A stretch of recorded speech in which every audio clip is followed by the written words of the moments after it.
Hello students, welcome to my channel. और आज हम करेंगे चैप्टर 7 कंपेयरिंग क्वांटिटीज़ का एक्सरसाइज 7.2 से क्वेश्चन नंबर 6 एंड 7। तो चलिए शुरू करते हैं। क्वेश्चन 6 है, Juhi sells a washing machine for ₹13,500। She loses 20% in the bargain.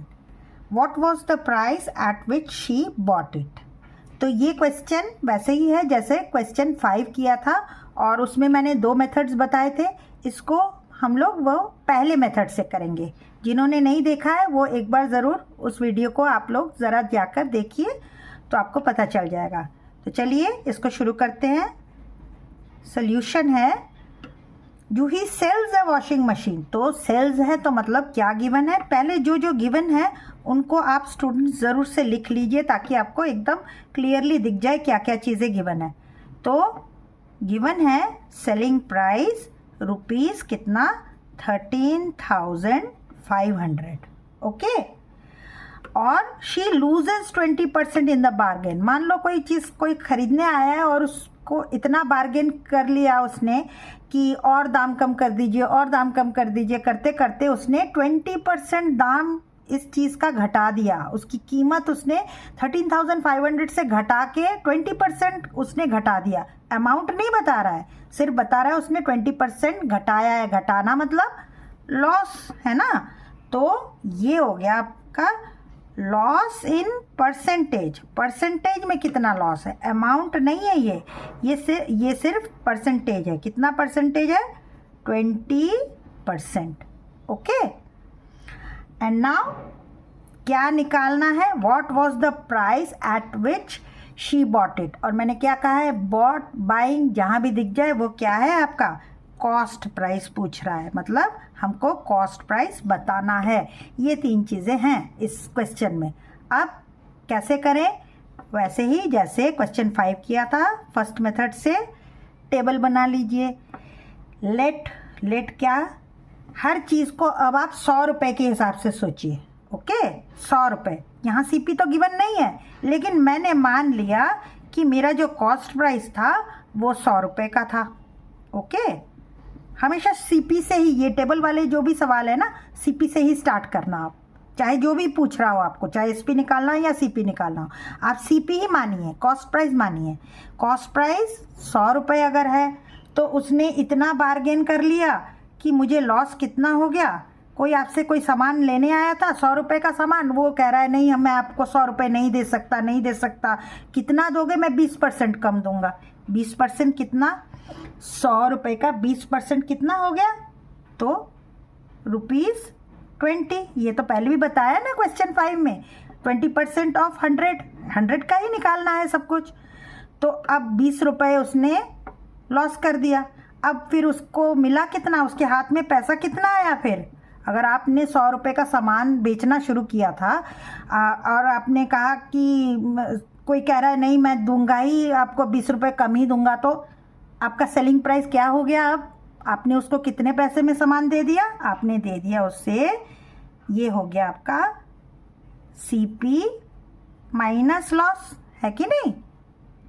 अब सीपी माइनस लॉस मतलब क्या हो गया, आपका कॉस्ट प्राइस कितना था, ₹100 था और वो घटा के उसने 20 रुपये और घटा दिए, तो आपके हाथ में पैसे कितने आ गए, ₹80। तो अगर कॉस्ट प्राइस आपका 100 रुपये होता तो आपको मिलता 80 रुपीज़। इसको अभी मत देखिए। ओके, सिर्फ आप 100 रुपीज़ के हिसाब से सोचिए। ओके, अब इसी के हिसाब से हमको सॉल्व करना है। इसी चार्ट को अब सोचिए ज़रा, क्या कि if SP is equal to ₹80 then CP is equal to ₹100। अगर SP 80 रुपये है तो CP 100 रुपये हुआ इस चार्ट के हिसाब से। मैंने 5th क्वेश्चन में पहले CP लिया था और फिर SP लिया था, याद है ना आप लोगों को। आप ज़रा देखिए क्यों तब लिया था, क्योंकि तब हमको SP निकालना था वहाँ पर। लेकिन यहाँ पर हमें CP निकालना है तो हम CP वाली चीज़ को बाद में ले रहे हैं। दिख रहा है आपको। ओके, CP निकालना है तो CP बाद में, SP निकालना है तो SP बाद में। ओके, अब वैसे ही जैसे बोला है मैंने, if SP is equal to ₹1, अगर मान लो सेलिंग प्राइस अब हमारा ₹1 होता तो CP कितना हो जाता, then CP is equal to कितना हो जाता, 100/80 × 1। यूनिटरी मेथड से बताया था ना आपको, आप लोग ज़रा एक बार उस वीडियो को दोबारा देख लेंगे। क्या बताया था कि अगर 10 पेन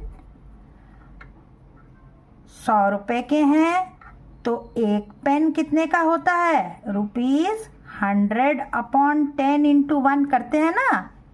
इससे इसको डिवाइड कर देते हैं, डिवाइड करके जितने का निकालना है उससे मल्टीप्लाई करते हैं। वैसे ही मैंने कर दिया। अगर एक ₹80 का था तो ₹100 का CP ₹100 है। अगर SP ₹1 है तो CP 100/80 × 1। अब इस क्वेश्चन पे आ जाइए, हमारे वाले पार्ट पे।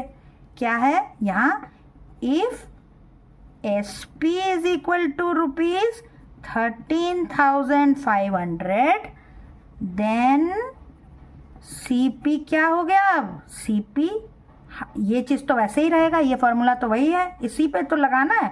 100/80, यहाँ पे 1 का निकाल रहे थे तो मल्टीप्लाइड बाई 1 था, यहाँ 13,500 का निकाल रहे हैं तो इंटू 13,500। अब ये इससे काट दीजिए तो क्या आ गया हमारा, 13510 ये और ये 20 डिवाइडेड बाय 8, और ये सारा निकल रहा है हमारा रुपीज़ में। ओके, अब हमारा आंसर क्या आ गया, आंसर बन गया CP इज इक्वल टू कितना आ गया, रुपीज़, ये डिवाइड करके आप लोग देख लीजिएगा, डिवाइड करने पे आ रहा है ₹16,875। तो ये हाँ हमारा CP अगर SP 13,500 होता। मतलब ये CP था हमारा ओरिजिनल, मतलब ये हमारा प्राइस था, और हमारा SP मतलब 20% बार्गेन के बाद हमको सेलिंग प्राइस इतने नुकसान पे हमने बेचा इस सामान को। Okay, understood. अब आंसर ज़रूर से लिख दीजिए। आंसर क्या लिखेंगे, what was the price at which she bought it, she bought at ₹16,875। I hope children आपको ये समझ में आ गया होगा। ओके, तो चलिए अब नेक्स्ट क्वेश्चन करते हैं। 7 क्या है, ये 2 पार्ट में है। फर्स्ट पार्ट है, chalk contains calcium, carbon and oxygen in the ratio of 10:3:12. Find the percentage of carbon in chalk. Question समझ लीजिए। एक चौक है, चौक जैसे आप लोग के स्कूल में आपने देखा होगा, ये चौक है। इसमें क्या किस चीज़ से बनी है, ये कैल्शियम, कार्बन और ऑक्सीजन। ये कैल्शियम, कार्बन और ऑक्सीजन से बनी है, और उनका रेशियो क्या है, एक 10 है, एक 3 है और एक 12 है। ओके, तो जैसे कैल्शियम रेशियो जो है वो 10 है, और जो कार्बन है वो 3 है, और जो ऑक्सीजन है वो O जो है वो 12 पार्ट है। ये पार्ट्स हैं, इतने इतने पार्ट्स हैं। ओके, तो आपको बताना है कि कार्बन का जो है, ये जो 3 वाला जो पार्ट है, ये कितना परसेंटेज है। ओके, तो चलिए अब हम इसको करते हैं। तो इस क्वेश्चन को करने से पहले आपको पता है कि क्वेश्चन 2 भी इसी तरह का था। तो कैसे किया था, पहले हम लोग को टोटल पार्ट्स निकालना होता है। ओके, तो पहले टोटल पार्ट्स निकालें। लिखिए पहले सॉल्यूशन। तो total parts is equal to कितना हो जाएगा, 10 + 3 + 12। ओके, तो कितना हो गया ये, 10 + 3 + 12 इज इक्वल टू 25।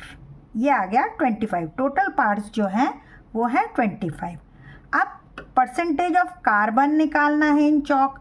इतने पूरे में से सिर्फ कार्बन का ही तो पूछ रहा है, तो कार्बन वाला पार्ट ले लीजिए। तो क्या लिखेंगे, percentage of carbon is equal to 3/25। 3/25 क्यों लिया है? कार्बन का कितना पार्ट है? 25 में से कार्बन का पार्ट कितना है? कार्बन का हिस्सा सिर्फ 3/25 ही तो है। इस पूरे में से 3 ही तो है, पार्ट है उसके, तो 3/25 और परसेंटेज है तो हमेशा 100 से मल्टीप्लाई हो जाता है। 100% हो गया ये। ओके, और कितना आ गया? 3/25। अब इसको काटिए, 25 4 ज़ा 100, तो क्या आ गया? 3 × 4 इज इक्वल टू 12%। तो what is the percentage of carbon in chalk? Answer क्या है? Percentage of carbon in chalk is 12%। Okay, चलिए अब नेक्स्ट पार्ट करते हैं इसका। अब सेकेंड पार्ट क्या है? If in a stick of chalk carbon is 3 gram, what is the weight of the chalk? अब जो आपने चॉक बनाया था ना, वो जो कार्बन वाला पार्ट है, जो आपको 3:2 था ना, 10:3:12 था, तो ये तो हमने निकाल लिया कि ये कितना परसेंटेज है टोटल का? ये है 12% है। ओके, और ये है कितना? ग्राम्स में कितना है? ग्राम्स में है 3 ग्राम। अगर परसेंटेज में कहेंगे तो 12% है, और अगर पूरे का ग्राम बताएंगे कितना है तो सिर्फ 3 ग्राम्स है। ओके, इतना समझ में आया? तो अब पूछ क्या रहा है? If in A stick of chalk carbon is 3 gram, what is the weight of the chalk? अब सिर्फ इतना ही 3 ग्राम है, तो आप बताइए पूरा चॉक कितने ग्राम्स का है? तो ये क्वेश्चन कैसा बन गया? तो पहले तो आप इसको सॉल्यूशन में क्या लिख देंगे जो आपने निकाला था? क्या निकाला था आपने? Percentage of carbon in the chalk कितना आया था? 12%। अब ये जो 12% है, ये 12% of this chalk, 12% of x क्या है? चॉक का वेट है। Okay, so this is 12% of x is gram में कितना है? 12% ऑफ x कितना है? ये है 3 ग्राम्स। स्टूडेंट इसको फिर से समझ लीजिए, ये जो है पूरे का सिर्फ 12% है। पूरे का 12% मतलब 12% ऑफ x, टोटल तो x ही है ना, और उसकी वैल्यू हमको गिवन है 3 ग्राम्स। तो अब x निकाल लेते हैं। 12% मतलब क्या हो गया? 12/100 into x is equal to 3 gram. Okay, अब x को यहीं रहने दीजिए। अब 3 ये जो डिवाइड में होता है वो इधर जाके मल्टीप्लाई हो जाता है, और जो मल्टीप्लाई वाली चीज़ें होती हैं वो नीचे आ जाती हैं, डिवीजन हो जाती हैं। तो ओके, तो ये क्या बन गया? 3/12 इंटू 100। अब ये दोनों तो कट सकते हैं, काटिए। 2 से हो जाएगा, 2 6 ज़ा 2 50 ज़ा, तो अब ये इससे करिए, 3 1 ज़ा 3 2 ज़ा। ओके, तो आ गया क्या? 50/2 ग्राम में आ रहा है सारा। अब ये कट के डिवाइड होके कितना आ गया? 25 gram. Okay, so what is the weight of the chalk? अब ये पूरे चीज़ का वेट कितना आ गया? आंसर लिखिए, the weight of the chalk is 25 ग्राम। तो आई होप चिल्ड्रन आप लोगों को समझ में आ गया होगा। अगर कुछ पूछना है तो आप कमेंट सेक्शन में पूछ सकते हैं, और आपने मेरा चैनल अभी सब्सक्राइब नहीं किया है तो चैनल को सब्सक्राइब कीजिए, लाइक कीजिए, शेयर कीजिए, और नेक्स्ट क्वेश्चन के लिए देखते रहिए मेरा नेक्स्ट वीडियो। तब तक के लिए गुड बाय चिल्ड्रन।